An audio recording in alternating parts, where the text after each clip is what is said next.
How did you become involved with CSR work, and what is your professional background?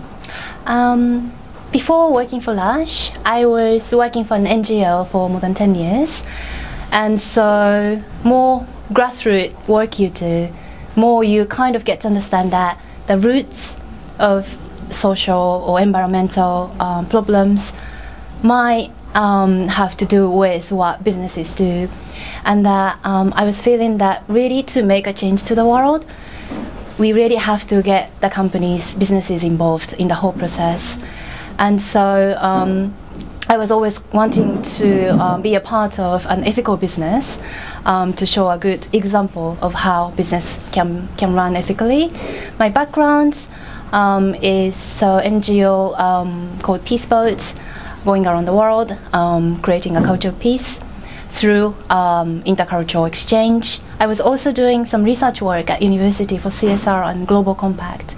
So it all kind of became together for me to work as a charity and campaign manager for Lush.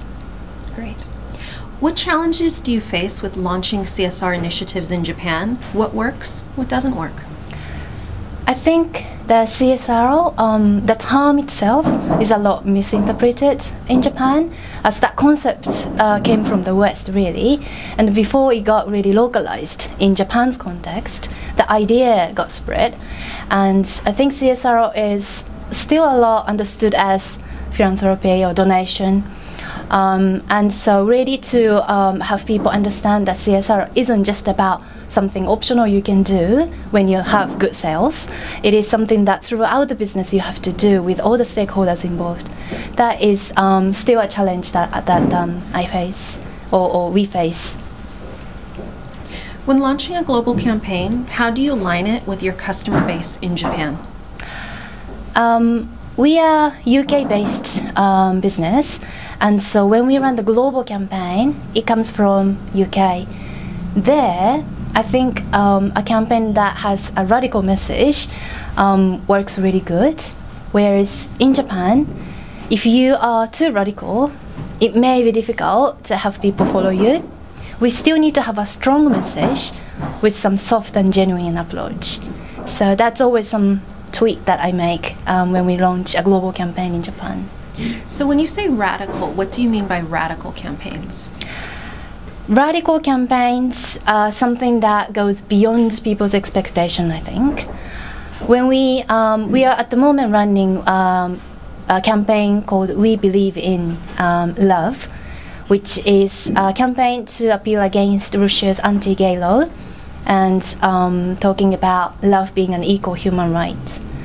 In UK, sort of stunt that they could do is to get together with all the LGBT communities and make some outstanding events in front of the Russian embassy, really appeal that they are against it.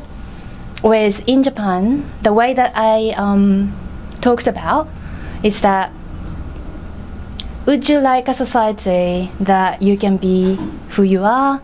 Would you like a society that you can be with someone you love? Don't you think that's important?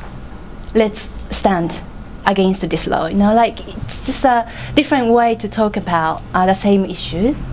I think that's where some radicalness can come in UK, and some soft approach comes in Japan. So with that approach this time around, how has the Japanese community responded?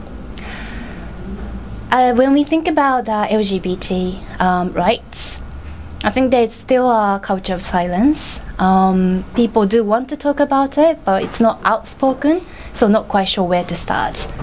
We focused our campaign to go very active online, which is more safer zone for them to be able to express their opinion.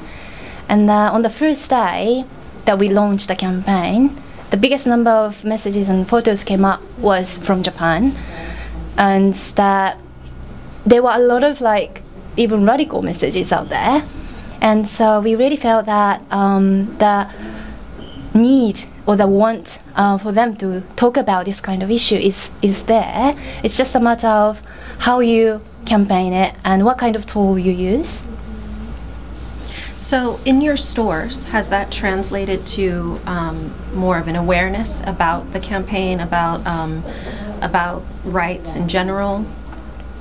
I think we are using our shops well to, first of all, raise the awareness for sure, as there are lots of customers who do not know about this law in Russia or have not really talked about this kind of issue. At the same time, the LGBT who knew about the campaign before come to the shop, and that it is also becoming a good education, let's say, for our staff or other customers to be connected with the LGBT community. So it's for raising the awareness as well as talking about the issue and creating the community, like little community there. I think that's what this time our shops are working for the campaign. What do you wish more people knew about CSR? Again, I would like people to know more about there are way more than what they can do when they think about CSR than just making a donation or working with charity groups. I think it's really important for the business to have a good stakeholder engagement, making sure that the business itself is run ethically, and that for us, for example, as we have all the supply chain in-house, it's easy for us to control what happens in a business. It may not be the case for all the businesses, but what it really takes is the communication, is the dialogue, is the really awareness to know that what kind of impact that business gives to the society and to the environment. So yeah, I wish that there could be a good understanding what the CSR could really bring to the world and change it to a better place. Well, Maho, thank you for educating the FEW community and also Japan about LGBT rights. It was a pleasure talking to you. You too, thank you.